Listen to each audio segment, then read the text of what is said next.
Assalamualaikum warahmatullahi wabarakatuh. Berjumpa kembali. Saat ini kita masih berada dalam rangkaian seri pembelajaran mengenai dasar-dasar manajemen. Di video sebelumnya kita telah membahas mengenai pengertian manajemen serta 14 prinsip manajemen menurut Henry Fayol. Nah, di video kali ini kita akan membahas salah satu dari fungsi manajemen, yaitu fungsi perencanaan. Sebagaimana kita ketahui, fungsi manajemen dibagi menjadi 4, yaitu perencanaan, pengorganisasian, pelaksanaan, dan pengawasan. Fungsi perencanaan ini adalah fungsi utama yang sangat penting dalam proses manajemen. Itu sebabnya ada sebuah pernyataan yang mengatakan bahwa apabila kita gagal dalam membuat sebuah perencanaan, maka itu sama saja kita sudah merencanakan untuk gagal. Dalam proses perencanaan sendiri ada dua hal yang harus kita tentukan, yaitu yang pertama, kita harus menentukan goal atau tujuan yang ingin kita capai. Dan yang kedua yaitu kita harus menentukan langkah-langkah atau cara untuk mencapai tujuan tersebut. Untuk ilustrasinya bisa perhatikan gambar berikut. Ini adalah kondisi perusahaan saat ini, kemudian manajer menentukan target atau goal perusahaan di masa yang akan datang. Jadi garis panah di sini adalah cara untuk mencapai tujuan tersebut. Kesalahan yang sering dilakukan dalam membuat perencanaan adalah kita hanya menentukan tujuan tanpa merencanakan cara untuk mencapai tujuan tersebut.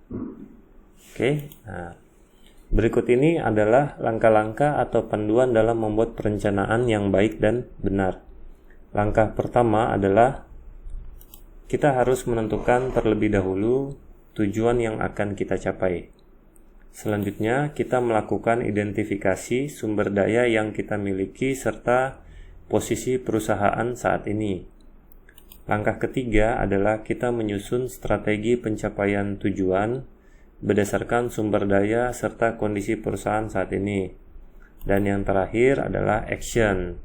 Sebagus apapun sebuah rencana, dia hanya akan menjadi sekedar tulisan di atas kertas bila tidak dikerjakan. Salah satu tools efektif untuk menetapkan tujuan adalah dengan menggunakan metode SMART Plan, yaitu specific, measurable, achievable, relevant, dan time-based. Poin pertama adalah menekankan pentingnya menetapkan target yang spesifik, benar-benar spesifik. Hindari target yang terlalu umum atau kurang mendetail. Target tidak boleh ambigu, harus jelas dan dipaparkan dengan bahasa yang lugas. Setelah menentukan tujuan yang spesifik, syarat SMART Plan yang berikutnya adalah measurable atau bisa diukur. Kenapa tujuan itu harus bisa diukur? Agar supaya kita bisa mengetahui progres pencapaian kerja kita. Poin ketiga menekankan bahwa target itu harus realistis dan dapat dicapai atau achievable. Target tidak boleh dibuat terlalu mudah, tapi juga tidak boleh terlalu sulit sehingga terasa mustahil untuk dicapai. Poin berikutnya adalah target harus relevan dan sesuai dengan target-target lain yang ditetapkan oleh perusahaan. Setiap goal harus bisa saling mendukung untuk membuat perusahaan menjadi lebih maju dan berkembang. Poin yang terakhir adalah time-based. Target goal yang baik harus punya batas waktu pencapaian. Target dengan tenggat waktu akan menimbulkan urgensi sehingga membuat seluruh anggota tim bersemangat untuk bekerja keras mencapai target-target tersebut. Nah, itu adalah bagaimana menetapkan tujuan dengan menggunakan SMART Plan.